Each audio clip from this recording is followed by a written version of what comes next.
Yeah, that's a great question. So it's a not a secret. It's a fact that many people surprisingly don't know about that. At least in the pure sciences, like in chemistry or math or physics, you're paid to go to grad school. You don't pay. You get a stipend. They paid me to learn about my field and get an advanced degree. Now, they didn't pay me very much, but they paid me.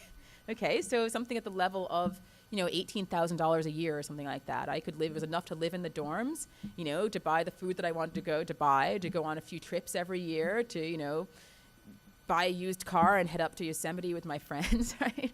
So that's a really important thing. And when you're getting for a PhD, you're usually paid a stipend. Now, in the sciences, that stipend comes out of your professor's grants. That was a question about how much grant money I needed. My grant money pays for the students. In the humanities, typically the students will have to teach to pay for their degrees. But in these fields, you're paid. You can. It's nice change from college, actually. I did have loans in college, and I paid back those loans. You don't have to pay them back while you're still in school. So they only become due at some gradual rate after you've graduated from graduate school. And at that point, as a postdoc, as a standard in physics, standard postdoc salaries are $40,000, $45,000 now, right? And that's enough to at least pay off a monthly loan until you're faculty and you can pay back more, or until you get a job and you can pay back more. So you can get loans, and typically the loans don't come due until you have a job, right? Now, if you go to a professional school, you do have to pay for that, right? If you go to optometry school, or if you want to get a master's in engineering, for example, you pay for that. But then the first job you get in those fields are usually pretty high paying, right? So if you can swallow paying some interest for a few years, after 4 or 5 years, I suspect your salary will be high enough that you can pay back those loans relatively easily, okay? So it's scary to owe a lot of money. It really is. But you have to understand that, just do the calculation, figure out what your salary will be if you get an advanced degree versus what you don't, and figure out how much, subtract the amount for the loans and look at the difference. You'll definitely not only get out ahead financially, but you'll have a better job, something more interesting. That's why people do it. If it didn't make sense, you wouldn't see people going into these fields, right? You wouldn't see smart people doing it, right? They're worried about the same thing you are, and they've done that calculation, I think.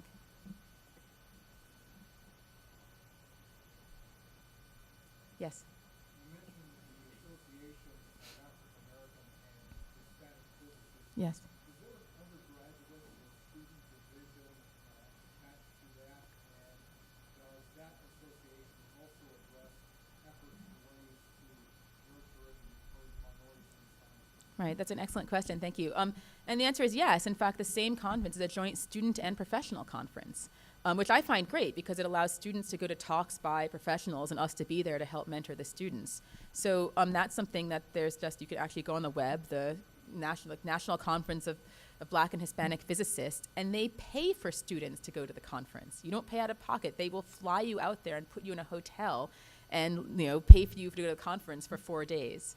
Okay, you have to register, and you have to be one of the first to register for it, but there's hundreds of students who go there who are paid to do this sort of thing. So these are things you just need to find out about. Ask faculty, this is why someone like me is here, to tell you that these things exist. I don't know if it exists for chemistry. I do know that some math graduate students have come to the conference. They've sort of sneaked their way in because they're the hard sciences. Material science people have snuck their way into, right? You just have to get a recommendation, I think, from a faculty member. So this is a conference that they pay for you to go. It's an annual conference. There's many other students there, and there are faculty. There are special sessions on, how to get into graduate school, how to choose your field in physics, tutorials on the different areas, homework tutorials, how to choose an advisor. And like I said, it's not, as important as all of these sessions is just being with other people, right? Meeting these other students. And I can actually give an example. I currently have an African American graduate student who, when she came to graduate school, she wasn't happy about being labeled as a minority in physics. And I understand that, and I respected that.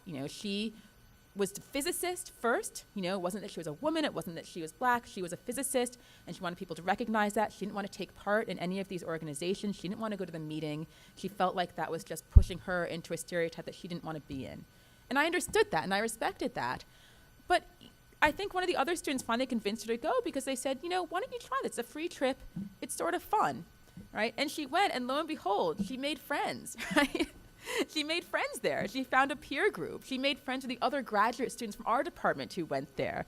And she realized it wasn't that she was being pigeonholed into a stereotype, that there were just a bunch of physics nerds just like her who liked and supported each other. That was all there was, right? And it was a great pleasure for me to see this year her organize the other students in attending the conference, right? Because it was a place where she found support. And like I said, you can find it in lots of different places, and this is just one of those. So you can look online, National Conference of Black and Hispanic Physicists. You can see if there's one for chemistry. I can try to find that out, or for math. But these things exist, and they're online. And like I said, there are other fellowships and other things that you can look into. I had this Mellon Fellowship as an undergraduate that has a similar peer group, actually from across academia.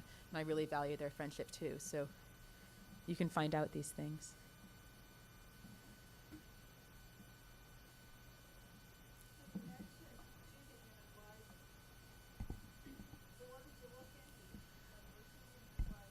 As in graduate school, you mean?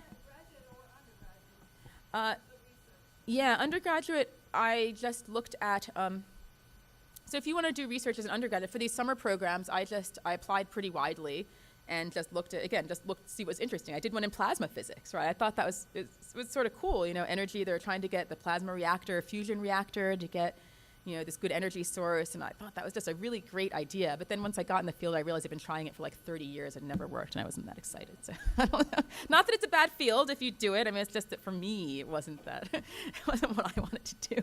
So I just, like I said, I poked around on what was interesting for me for these summer programs. At my university, I worked for a couple semesters in a lab, and in that case, I, again, just looked on the websites.